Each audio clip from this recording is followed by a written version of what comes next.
You will hear a number of different recordings, and you will have to answer questions on what you hear. There will be time for you to read the instructions and questions, and you will have a chance to check your work. All the recordings will be played once only. The test is in 4 sections. At the end of the test, you will be given 10 minutes to transfer your answers to an answer sheet. Now turn to Section 1. Section 1. You will hear a telephone conversation between a teacher from the art centre and a female student's father about her art courses. First, you have some time to look at questions 1 to 3.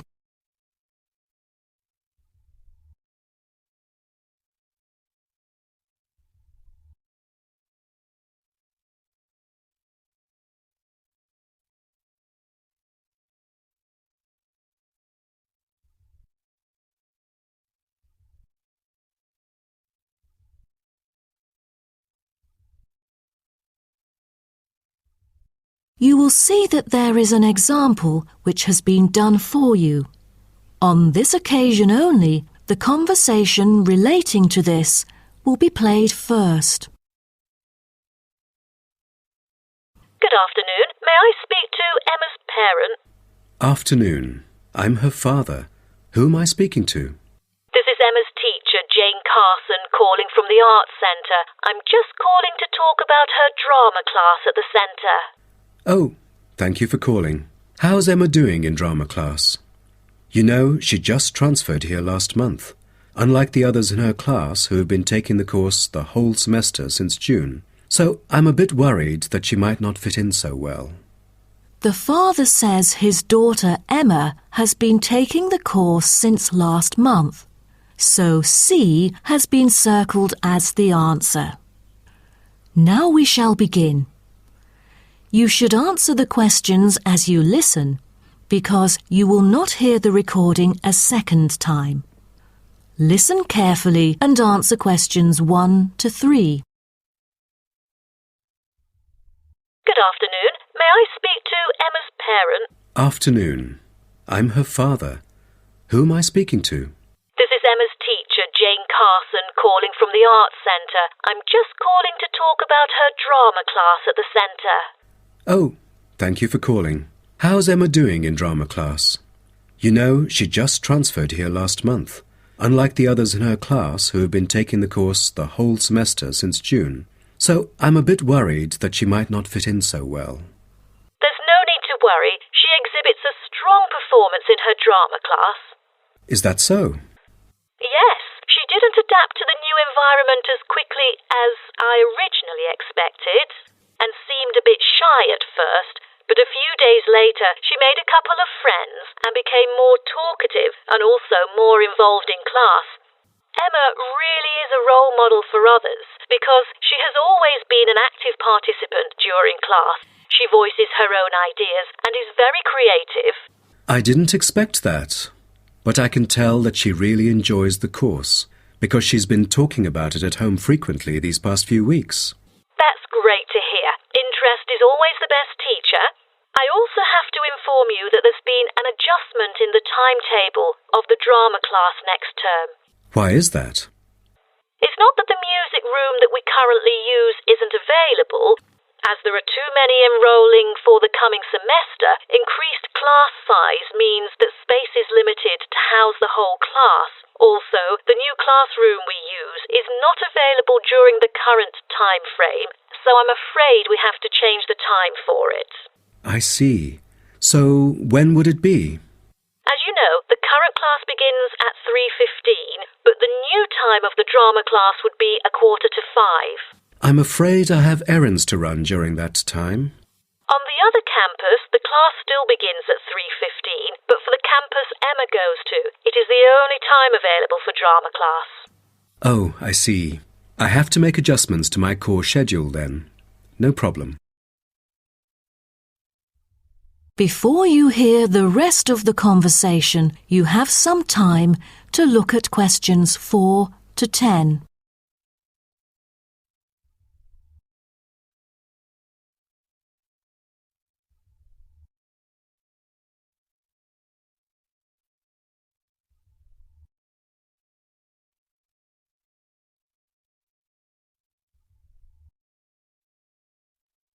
Now listen and answer questions 4 to 10.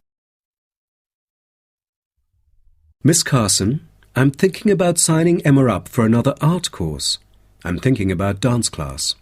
Dance class is a popular course here, a great choice for a child to shape up and have fun. But unfortunately, it is oversubscribed at the moment. I have to put you on the waiting list. That's too bad. What else can I choose from then?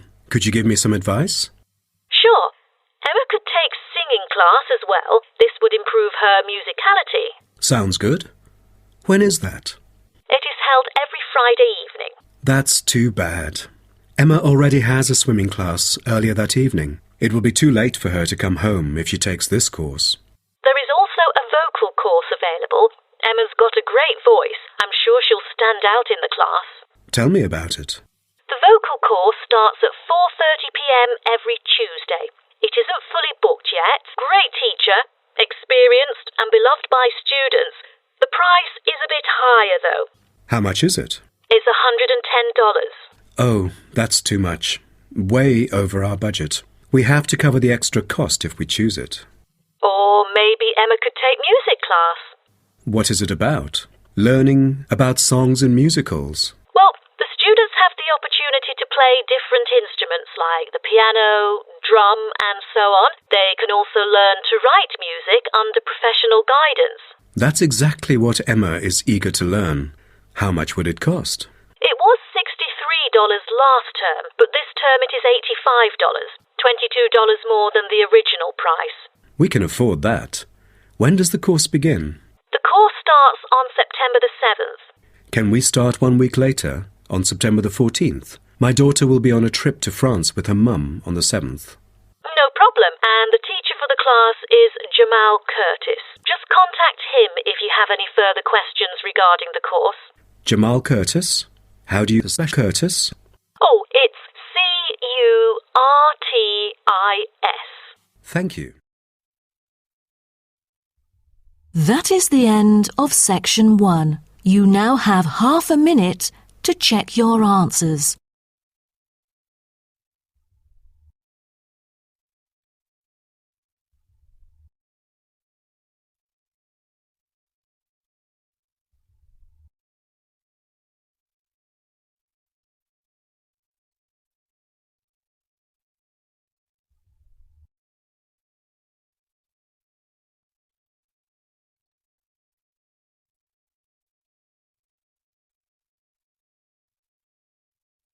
Now turn to Section 2.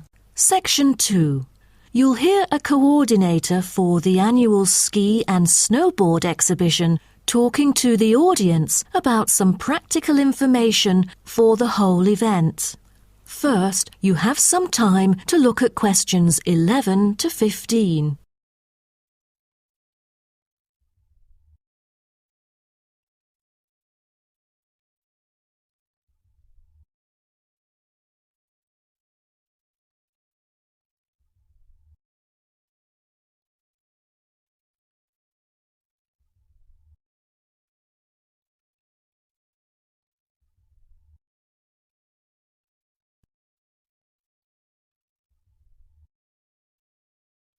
Now listen carefully and answer questions 11 to 15. Good morning everyone, and welcome to the annual ski and snowboard exhibition held from April the 8th to 17th. I am Mary Granger, coordinator of the event this year. The 10-day event features many highlights. As a snow sports lover, I know you are looking forward to a great time here. Now, I'd like to offer you some practical information about the whole event and what to expect from it. This might be the first time coming here for some of you, so for those who are still wondering about the right accommodation, I recommend Sky Hotel. It has its own health and sports clubs, just like most of the hotels here, but I love it because of its incredibly cosy beds which guarantees good rest after an exhausting day of exploration. If you haven't brought your own equipment like poles, boots and skis, they are available for purchase or rent at Ski Set or Snow Rental. The exhibition this year provides a colourful look into the history of skiing and an inspiring peek into the future prospects of the sport. Apart from the fascinating photo exhibitions and the most up-to-date skiing gear like always, this year we have added 4 computers which can imitate the process of skiing, ensuring the same physical activity and sensations that appear during the skiing process on downhill slopes. But I have to warn you that it might be quite time-consuming to line up for the free trial experience. Many have posed the question as to how to enter the skiing and snowboarding competition. Well, rather than filling out the back of the entrance ticket or bombarding the committee with emails, the most effective method is by checking out the exhibition newsletter delivered every month for availability. At the most beloved local event, the exhibition has also drawn attention from the press. Last year, massive media coverage was on the worrisome amount of snowfalls. In order to avoid the same predicament, several artificial skiing slopes have been built. With more participants this year, we have lowered the entrance fee, which has been widely reported to local newspapers. A bonus for our participants is the ski programme. It offers a wide variety of lessons and sessions with qualified instructors, ensuring that all ages and abilities are catered to, from the first-timers to seasoned amateurs. I strongly advise you to sign up for the programme, as it is offering an unprecedented 30% discount. That's mainly because we are cooperating with the programme organiser, who promises affordable prices only for the participants of the festival this year. Before you hear the rest of the talk, you have some time to look at questions 16 to 20.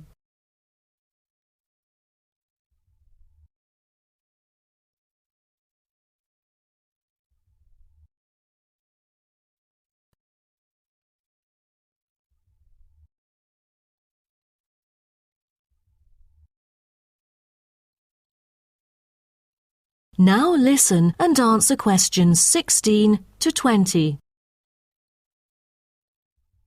Now, I would like to introduce you to the list of presentations during the following week so that you can better plan your schedule.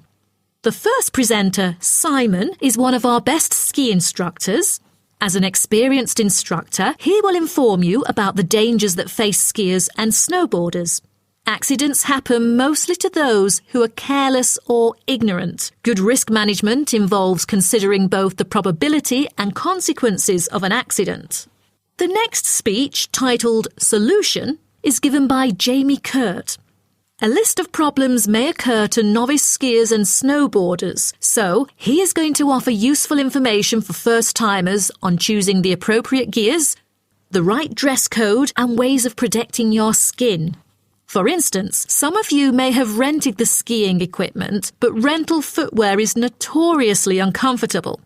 Then, Jamie will provide instructions to help make your footwear fit better. The third speech is about a documentary introducing skiing and snowboarding and the difference between the two sports. It also depicts a group of snow lovers exploring new slopes with breathtaking views. The director, Andy Fisher, will be there, addressing the whole shooting experience. The fourth talk is about the tricks of skiing, presented by Harry Tyson. It is most useful for those who have already tried skiing, yet still need more practice to master the sport. Harry will teach you how to turn more skillfully. A lot of people can keep their skis roughly parallel, but there's no point if you make it hard to work with and slide around out of control. Useful exercises will also be suggested to improve your parallel skiing technique so that you can tackle steeper slopes and enjoy yourself more. Jason Smith will be the last presenter, mainly addressing towards advanced skiers. He manages to apply snow climbing into skiing. Climbing in soft snow, you are floundering around. Walking becomes harder. So, a good trick during climbing is to maintain a wider gait, approximately shoulder width, so that you are more stable while walking. This works for skiing as well. That is the end of section 2. You now have half a minute to check your answers.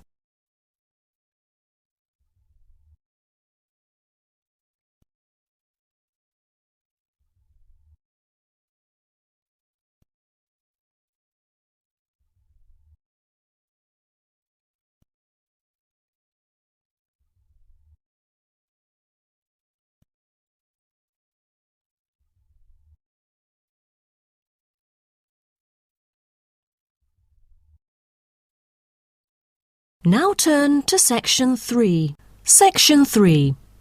You will hear a student called Jerry discussing a pedagogy course with his tutor. First, you have some time to look at questions 21 to 23.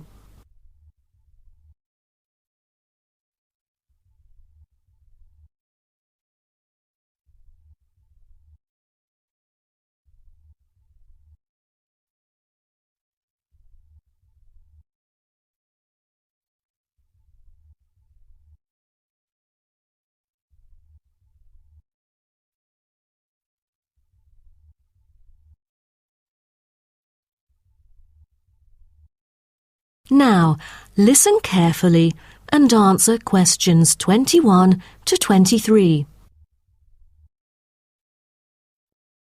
Jerry, how did it go with preparing your lessons? Is there anything you would like to discuss? Well, this is actually the first time that I have ever taught in an elementary classroom. After 8 years of learning pedagogy, I want to practice what I've learned in an instructive manner. But I'm a bit stuck right now. You know, the topic I want them to research is a bit hard for pupils.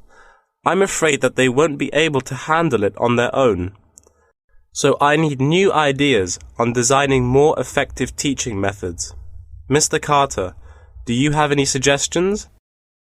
Well, you should probably read this book called Professional Learning, written by J.K. Simmons.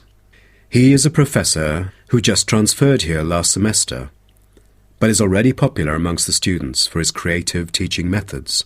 There is an extensive range of learning approaches mentioned in the book, including approaches for team research, which might be helpful to you.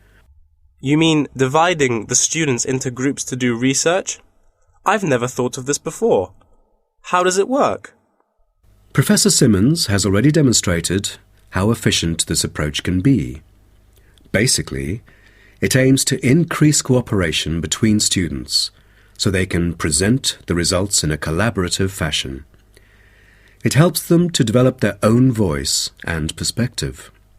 I'll check out the book as soon as possible. It seems I can borrow some of the essential concepts and work them into my course design. Before you hear the rest of the talk, you have some time to look at questions 24 to 30.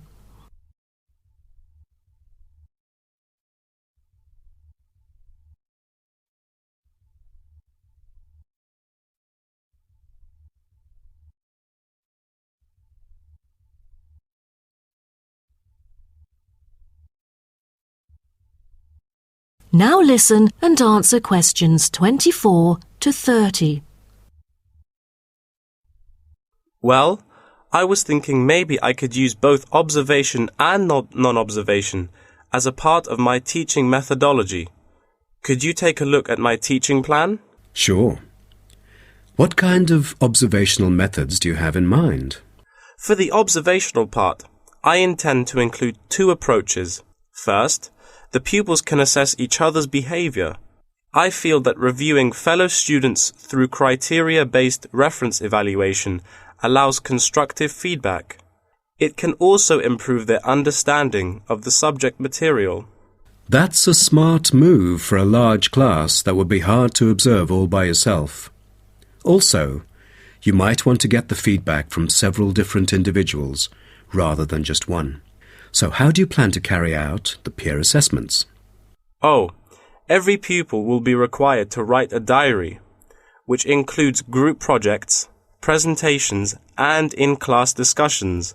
They'll put down their remarks. I'll collect them on a regular basis, which can also help me see whether they can keep up or not. Good. What else do you intend to do? Besides that, I also plan to do video recording. I've already purchased a camera, just in case I miss anything important. I can go back and review their performances anytime I want. Would you record every in-class activity? No, I'll just keep track of an in-class simulation, which would require every pupil to fully participate. Students will act as members of a city council meeting, discussing issues like whether or not prohibition should be instated in the United States. This kind of teaching method is both inspiring and challenging. I can't wait to see how yours works out. Do send me a copy of the assessment afterwards, will you? No problem. So, what do you have in mind for the non-observational approaches? Well, my plan is to quantify the statistics. Numbers do not lie. It is the most direct way to measure their performance. See how well they've learned. Where does the data come from? I'll evaluate the test results, including the midterm, final exam, and pop quizzes, which would only take up about 40% of the overall assessment. Sounds like a lot of tests and assignments. Please remember that you don't want to wear out your students. Keeping them engaged is the key to efficient learning. Once they are exhausted, they just stop trying. Oh, I haven't thought about that. You are right. I don't want to frighten them with tons of assignments and exams.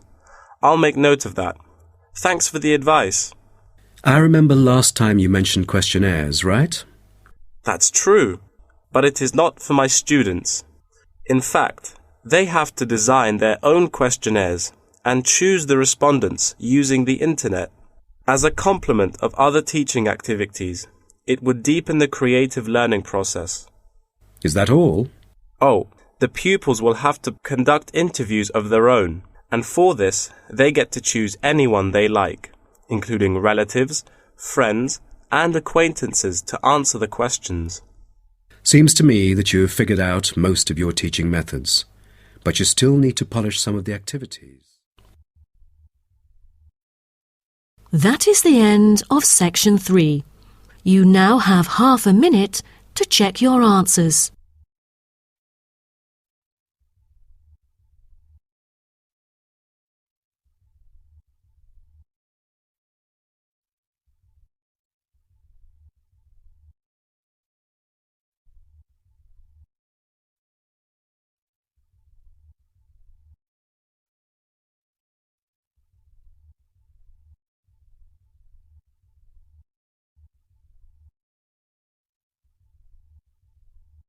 Now turn to section 4. Section 4. You will hear part of a lecture about urban migration. First, you have some time to look at questions 31 to 40.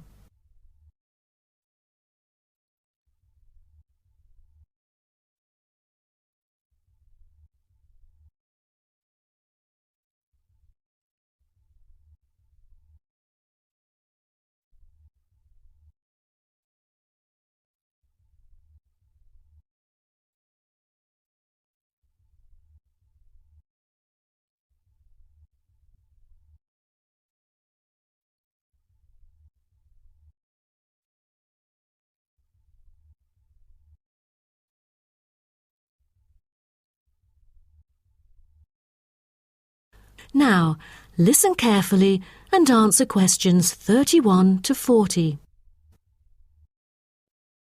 Good afternoon, and welcome to my talk on urban migration today. The world has experienced unprecedented urban growth in the recent decades. As much as 3% of Earth's landmass has been urbanized, an increase of at least 50% over previous estimates. Today, people living in cities already outnumber those in rural areas, and the trend does not appear to be reversing. In addition, cities have larger amounts of carbon consumption than rural areas. This is a result from two major aspects. First, with the increase of urban population around the world, the massive construction of urban infrastructure and residential housing is hard to avoid. Second, urban households have a higher rate of car ownership and use more gasoline products. Even though rural exodus is often negatively judged, there are also benefits of migration shared by the local environment and the society as a whole.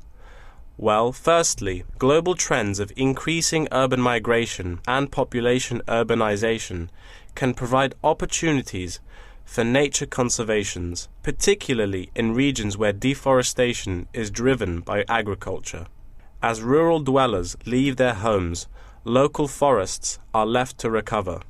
What's more, it is easier for city dwellers to get around.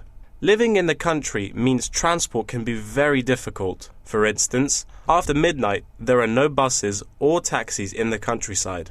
However, there is still a number of public transport modes to choose from in the city.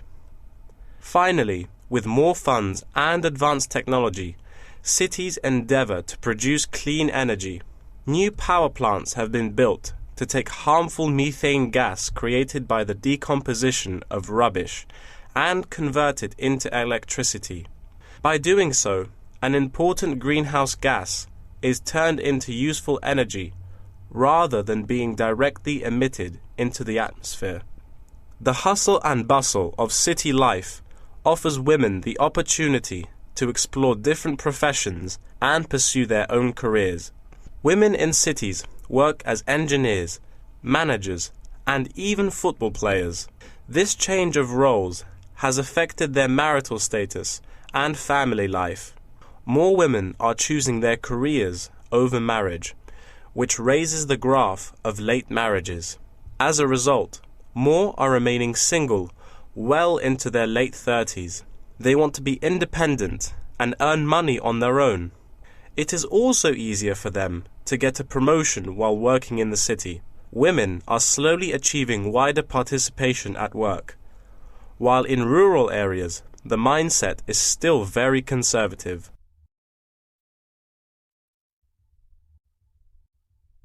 However, cities also change the way that humans interact with each other and the environment, often causing multiple problems. In general, urban wages are significantly higher, so moving to the city is an opportunity to earn what was impossible in rural areas.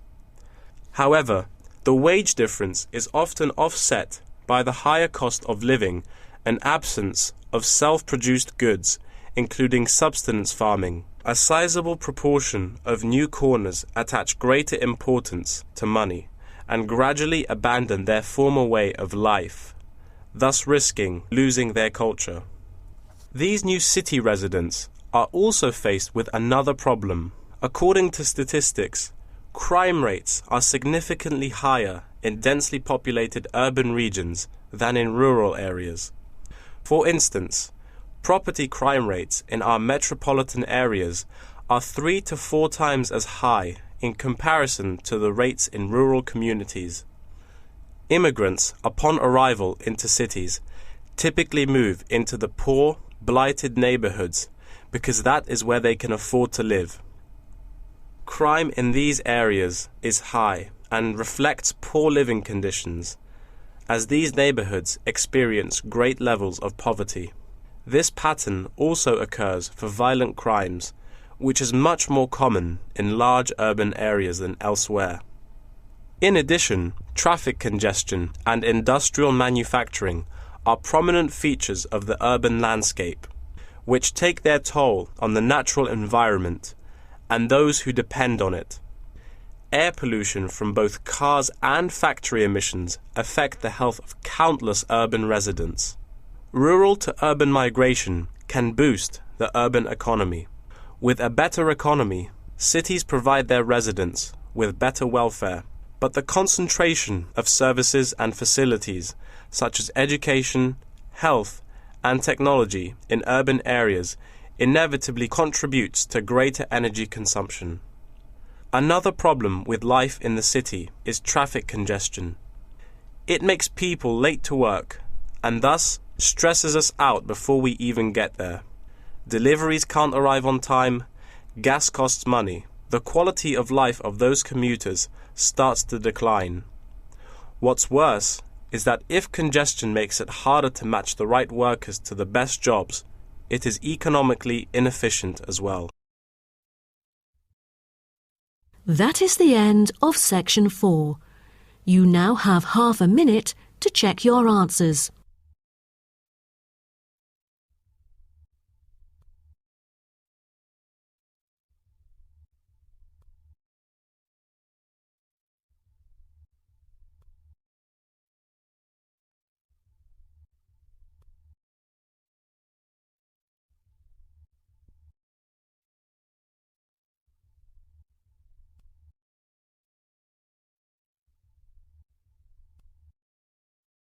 That is the end of the listening test. In the Ielts test, you will now have 10 minutes to transfer